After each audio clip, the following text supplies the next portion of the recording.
Lepo vas pozdravljam v imenu še enega soorganizatorja tega dogodka, Inštituta dr. Jožeta Pučnika. Ob sodelovanju pri pripravi te prireditve smo na našem inštitutu menili, da je prav ta dan spomina pravšen za predstavitev naše nove publikacije oziroma knjige, ki smo imeli v načrtu sicer že dlje časa, ampak je pač vseeno čisto sveža z tiskarne, prišla pred 1 uro in nosi naslov Poročilo o pogojih. Ima pa daljši podnaslov, ki mi pač pojasnjuje, zakaj gre. Gre namreč za objavo vmesnega poročila o raziskovanju povojnih množičnih pobojev preiskovalne komisije Državnega zbora Republike Slovenije, ki jo je vodil Jože Pučnik in je nosila pač en precej dolg naslov Preiskovalna komisija Državnega zbora Republike Slovenije o raziskovanju povojnih množičnih pobojev, pravno dvomljivih procesov in drugih tovrstnih nepravilnosti. Komisija je delovala v letih 1993-96, sestala se je 55-krat in čeprav se komisija ni zedinila v politični oceni zbranega gradiva, prav tako se tudi ni prišla dlje od povojnih množičnih pobojev, zaradi tega se to poročilo tudi imenuje vmesno. Vsekakor imamo opravka z dokumentom, ki je zelo verodostojen in kolikor je tudi grozljiv in pač kaže na nasilje totalitarne oblasti. Na inštitutu smo se odločili izdati to knjigo, seveda zaradi ohranjanja zgodovinskega spomina in ohranjanja zapuščine dr. Jožeta Pučnika, predvsem zato, ker se je Jože Pučnik močno prizadeval, da bi z ugotovitvijo dejstev o zločinih komunističnih oblasti zaprli to nesrečno poglavje slovenske zgodovine. Vedel je, da bi lahko le resnica nekako osvobodila Slovenijo od teh globokih travm iz preteklosti. Žal tega njegovega dobrega namena vsi niso razumeli, zato smo na inštitutu menili, da morda danes, pravzaprav 14 let potem, ko je ta komisija končala svoje delo, in po novih odkritjih in po obnovljenih prizadevanjih za spravo zgodovino morda bo to nekako lažje. Poleg tega, Jože Pučnik je želel, da bi ta komisija nadaljevala s svojim delom tudi v naslednjem mandatu, to se pravi 96-2000, vendar niso uspeli izbrati potrebne večine, da bi jo ustanovili. Zdaj, centralni del te knjige je pač tole vmesno poročilo, ki je sestavljeno iz 3 delov. V prvem delu sta dve skupini podali ločeni mnenji o ugotovitvah in sklepih, ki izhajajo iz zbranega gradiva. V prvi večinski skupini so bili Miran Potrč, dr. Janko Predan, Max Lavrinc, Danica Simčič in Zmago Jelinčič ter Marija Požonec. Predsednik te komisije, dr. Jože Pučnik, skupaj z Ignacem Polajnarjem, Alojzijem Metelkom, Sašom Lapom in Andrejem Lenarčičem se pač ni strinjal s večinskimi ugotovitvami, zato je manjšinska skupina podala svoje mnenje.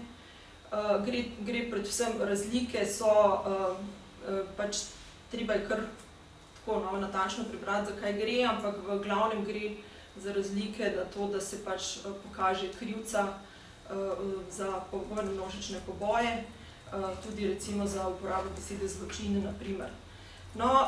Drugi del, vmesni del je pravzaprav so zbrana pričevanja oziroma so zapisniki zaslišanj tedanjih bodisi žrtev, internirancev, ljudi, ki so zlezli tudi z jam, tako da je pač celo delo zelo pretresljivo, in pa seveda tudi poročilo oseb, ki so pač takrat še živele in ki so bile v vodstvenih strukturah tedanje komunistične partije, OZNE, KNOJ-a, in ki jim je večini zelo pač pohajal spomin, tako da se niso zelo dobro spominjali teh dogodkov.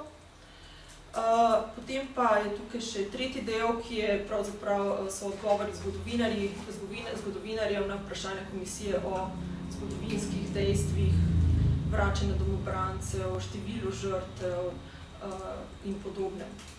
K temu vmesnemu poročilu smo v dodatku dodali še besedilo, ki ga je Pučnik napisal za zbornik Temna stran meseca leta 1998. Besedilo je zgrajeno v glavnem na gradivu in pač spoznanjih, do katerih je prišla ta komisija. ter nekaj intervjujev iz tistega časa z dr. Jožetom Pušnikom, ki pojasnjujejo, dajo širši kontekst, pojasnjujejo, kako je komisija delovala, kje je prihajalo do blokad. Skratka, nekako stvar postavljajo v en okvir, ki ga pač samo poročilo ne daje, ker gre bolj ali manj za faktografijo. Avtor spremne besede je sourednik dr. Jernej Lednar Černič, ki se je pa osredotočil predvsem na pravno plat grozodejstev. Jernej Lednar Černič je pravnik, ki se ukvarja predvsem z pravom človekovih pravic. Poročilo pa uvaja predgovor direktorice Študijskega centra za narodno spravo, magistra Andreje Valič, s pomenljivim naslovom Zgodovina zaokroža okostnjake na ničlo, pa bi zdaj kar predala besedo. Še enkrat pozdravljam tudi v mojem imenu, gospe in gospodje, pa so organizatorji dogodka ob 23. avgustu, vse Evropskem dnevu spomina na vse avtoritarne in totalitarne režime. Hvaležna sem vam in počaščena sem, da sodelujemo, torej Inštitut dr. Jožeta Pučnika, občina Komen in pa Društvo slovenskih izobražencev iz Trsta. Še enkrat lepa hvala za vso podporo, pomoč, soorganizacijo. Ne bom govorila o tem, da je pač 23. avgust bil že leta 2008 v Evropskem parlamentu predlagan za vse Evropski dan spomina, da je bila potem ta ideja potrjena leta 2009 z znamenito Evropsko resolucijo o zavesti in totalitarizmu, da smo mi lani prvič pripravili to praznovanje in da letos seveda nadaljujemo in da nameravamo s tem nadaljevati tudi v naslednjih letih. Seveda si pa želimo, da bi k spominjanju pristopile tudi državne oblasti. V letošnjem letu je Evropski parlament poslal poseben signal, torej poziv skupine parlamentarcev vsem parlamentom Evropske unije, tudi slovenskemu. Mi smo želeli sodelovanje slovenskega parlamenta, do tega žal še ni prišlo, bi si pa želeli v bodoče tako sodelovanje in neko proslavo na državnem oziroma neko spominsko slovesnost na državnem nivoju.